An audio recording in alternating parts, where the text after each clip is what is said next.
আচ্ছা, ২টা দিনের কথা চিন্তা করো। তুমি মনে করো তোমার ২টা দিন। একটা দিন হচ্ছে তুমি সারাদিন ঘরে রিল্যাক্সে শুয়েছিলা, সুন্দর করে ফোন টিপছো, ফ্যান চালায় দিছো অথবা এসি চালায় দিছো। এবার রিল্যাক্সে আরকি সারাদিন কাটছে। আরেকটা দিন তোমার সারাদিনে বাইরে থাকতে হইছে। বাজারে যাওয়া লাগছে। তারপরে বিভিন্ন জিনিস কিনতে এখানে ওইখানে দৌড়াদৌড়ি করা লাগছে। নতুন মানে অনেক ধরো একজনকে রিসিভ করে আনা লাগছে বা কাউকে তুমি তোমার ছোট ভাই বোনকে স্কুলে দিয়ে আসা লাগছে বা পরীক্ষা দিতে গেছো বা কোচিংয়ে গেছো, হ্যাঁ? সারাদিনটা অনেক ব্যস্ত গেছে। তোমার কি মনে হয় দিন শেষে যখন রাতে তুমি ঘুমাবা, কোন দিনটা তোমার ভালো লাগবে? তুমি একদিন ট্রাই করে দেখতে পারো।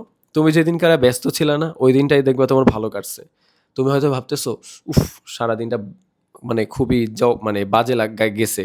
কিন্তু দেখবা যতদিন তুমি সারাদিন ফ্রি থাকতেছো, ঘরে বসে থাকতেছো, শুয়ে থাকতেছো, ওই দিনটাই মূলত বাজে যায়, বুঝছো?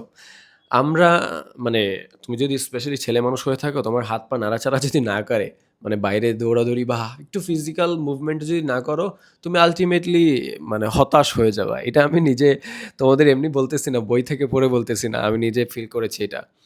তো আমাদের যতটা সম্ভব আর কি মুভমেন্ট করা উচিত। আর আমার পার্সোনালি ভালো লাগে, বুঝছো?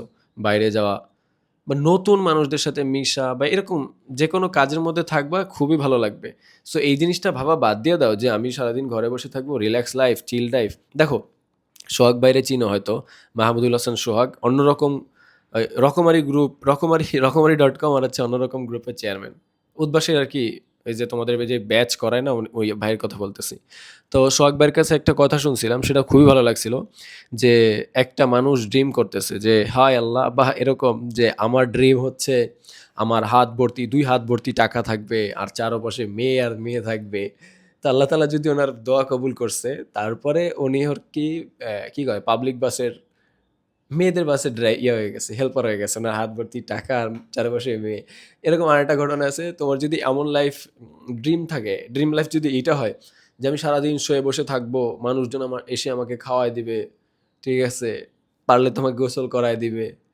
তো এই লাইফটা যদি তোমাকে আল্লাহ তালা কবুল করে নেয়, তাহলে কিন্তু তুমি প্যারালাইজড হয়ে যাবা।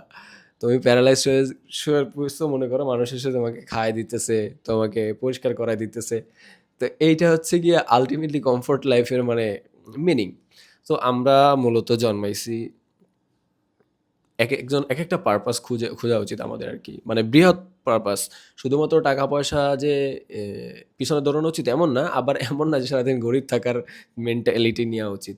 প্রত্যেকটা ভালো কাজেই ফিন্যান্সিয়াল আ কি বলে এবিলিটি দরকার হয়। কিন্তু এইটাই ভাই, তুমি এই সারাদিন ঘরে বসে থাকলে আরকি এইগুলা তোমারে বইলে লাভ নাই। তুমি ঘরে না বইসেই চেষ্টা করো আস্তে, আস্তে বাইরের জীবনটা একটু দেখার কেমন লাগে।